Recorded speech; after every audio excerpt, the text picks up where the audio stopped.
आप सभी को नमस्कार दोस्तों। आज के इस वीडियो में अध्ययन करने वाले हैं वीएमयू कोटा और राजस्थान की सभी यूनिवर्सिटी की बीए सेमेस्टर फर्स्ट की इतिहास की बुक, और जिसका नाम है भारत का इतिहास प्रारंभ से 1200 ईस्वी तक। अगर आपने वीएमयू कोटा में एडमिशन लिया है तो आपकी इस बुक का कोड है HI01। और आज के इस वीडियो में हम इस बुक का अध्याय 6 का अध्ययन करने वाले हैं, पाठ सार और एग्जाम आने वाले महत्वपूर्ण। तो आज के अपने इस पाठ का नाम है माँ जनपद काल नंद वंश तक मगध का उत्कर्ष। सबसे पहले देख लेते हैं पाठ सार। वैदिक काल के अंत में अनेक जनपद विकसित हुए, जिनमें से बड़े और संगठित जनपद है वो माँ जनपद कहलाए। कुल माँ जनपद 16 थे। बौद्ध ग्रंथ अंगुत्तर निकाय में वर्णित हैं। और इस काल में गणराज्य और राज्य दोनों प्रकार की राजनीतिक व्यवस्था थी। प्रमुख माँ जनपद काशी, कौशल, वत्स, अवंती, मगध, अंगा, वज्जी, मल, सेदी, कुरु, पांचाल, सूरसेन, मत्स्य, अस्मक, गंधार, कंबोज। और इनमें से सबसे शक्तिशाली जो माँ जनपद था वो मगध माँ जनपद था। अब मगध माँ जनपद सबसे शक्तिशाली क्यों था, उसके क्या कारण थे, यानी मगध के उत्कर्ष के क्या कारण थे? तो यहाँ भूमि उपजाऊ थी, लोहे की खदानें थी, हाथियों का प्रयोग होता था, व्यापारिक मार्गों पर नियंत्रण था, और यहाँ के शासक थे वो सक्षम थे। अब नंद वंश का जो अंतिम शासक है वो धनानंद था, और धनानंद को चंद्रगुप्त मौर्य ने हरा दिया। और इस काल के बाद मौर्य साम्राज्य की नींव रख दी, यानी इस काल के अंत में मौर्य साम्राज्य की नींव रख दी थी। किसने रख दी? चंद्रगुप्त मौर्य ने। किसको हरा के? धनानंद को हरा। धनानंद कौन था? नंद वंश का अंतिम शासक था। ये था इस अध्याय का छोटा सा पार। अब देख लेते हैं इस अध्याय से एग्जाम में पूछे जाने वाले महत्वपूर्ण प्रश्न। सबसे पहला प्रश्न है, अज्ञात शत्रु किस वंश से संबंधित था? तो अज्ञात शत्रु है वो हर्यक वंश से संबंधित था, और वो मगध के राजा बिंबिसार का पुत्र था, और पिता की हत्या करके मगध के सिंहासन पर बैठा था, और इसका दूसरा नाम कुणिक था। यानी हर्यक वंश से संबंधित था, वो अपने पिता की हत्या करके मगध के सिंहासन पर बैठा था, और इसके पिता थे वो बिंबिसार थे। अब दूसरा प्रश्न है, मगध का कालाशोक किस वंश से था? मगध के राजा कालाशोक शिशुनाग वंश से थे। वे शिशुनाग के पुत्र थे, और उन्होंने 355 से 367 ईसा पूर्व तक मगध पर शासन किया था। नेक्स्ट प्रश्न है, नंद वंश का अंतिम शासक कौन था? हमने पहले भी पढ़ दिया था। नंद वंश का अंतिम शासक धनानंद है, और धनानंद को चंद्रगुप्त मौर्य ने हराया, और जिसके बाद यहाँ पे मौर्य साम्राज्य की स्थापना हो गई थी। तीसरा प्रश्न है, 3 माँ जनपदों के नाम लिखिए। तो आपको इस प्रश्न पूछा गया है कोई 3 माँ जनपद के नाम लिखिए। तो टोटल जनपद है वो 16 माँ जनपद है। आपको किसी 3 का नाम लिखना है, काशी, कौशल, मगध, अवंती। इनमें से आपको 16 माँ जनपद कोई भी 3 नाम है तो आपको इसमें लिख देने।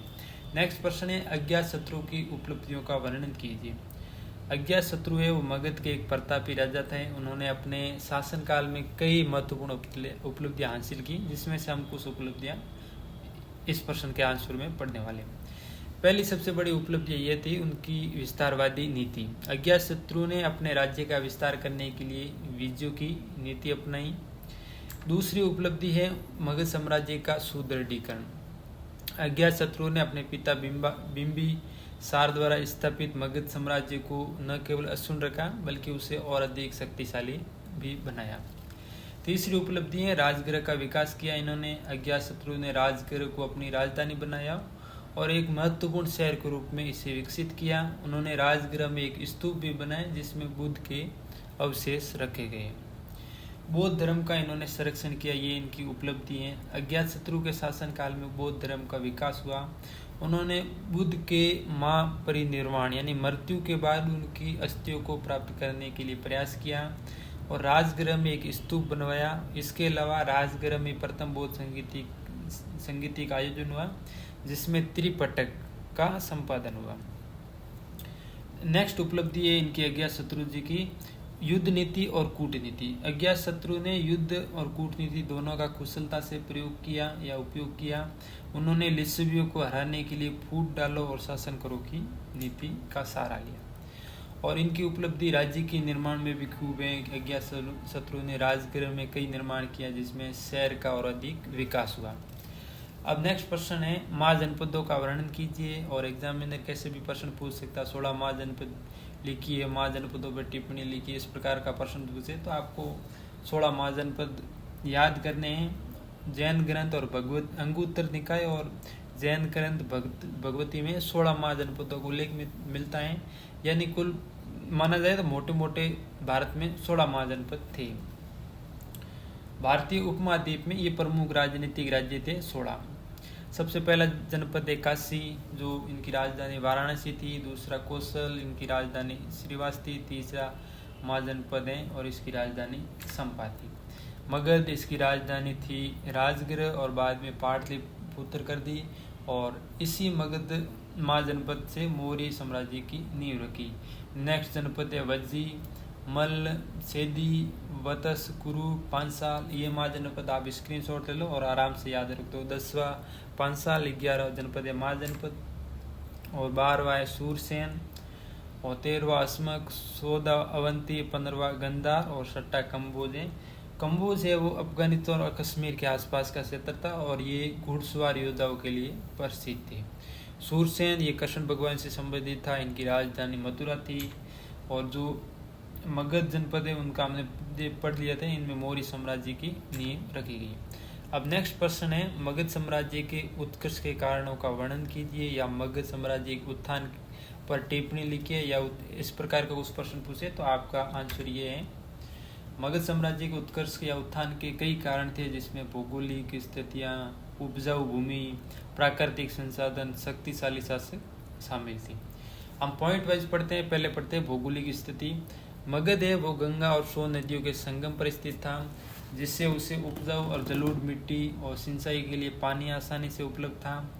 और इसके अतिरिक्त राजगढ़, पाटलिपुत्र जैसी रणनीतिक रूप से राजधानियों ने मगध को प्राकृतिक सुरक्षा प्रदान की, जिससे शत्रुओं के लिए इस पर आक्रमण करना मुश्किल हो गया।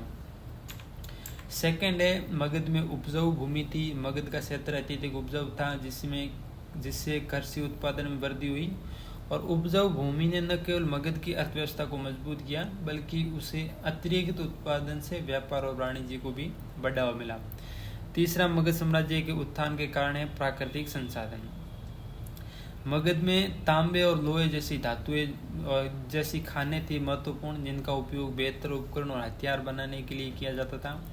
दक्षिण बिहार के घने जंगलों से मगध को इमारती लकड़ी और युद्ध के लिए हाथी भी प्राप्त हो जाते थे। अब चौथा पॉइंट है शक्तिशाली शासक। बिंबिसार, अज्ञातशत्रु, पद्मनंद जैसे महत्वाकांक्षी शासकों ने मगध साम्राज्य के उत्कर्ष या उत्थान में महत्वपूर्ण भूमिका निभाई। इन शासकों ने अपनी कूटनीति, सैन्य शक्ति और प्रशासनिक क्षमताओं के माध्यम से मगध साम्राज्य का विस्तार किया और उसे एक शक्तिशाली राज्य भी बनाया। 5वां, व्यापार और वाणिज्य। मगध में कस्बों का उदय हुआ। धातु मुद्रा का इस टाइम में प्रचलन हुआ, जिससे व्यापार और वाणिज्य को बढ़ावा मिला। इससे मगध की आर्थिक समृद्धि वृद्धि और साम्राज्य को और मजबूत बनाता। ये अपना था प्रश्न मगध साम्राज्य के उत्कर्ष के कारण या उत्थान के कारण। अपन शॉर्ट में एक बार फिर देख लेते हैं कि यहाँ की भौगोलिक स्थितियाँ बढ़िया थी, यहाँ पे उपजाऊ मिट्टी थी, कृषि खेती वेती बढ़िया हो जाती थी। यहाँ पे प्राकृतिक संसाधन जैसे तांबे, लोहे महत्वपूर्ण खनिज थे।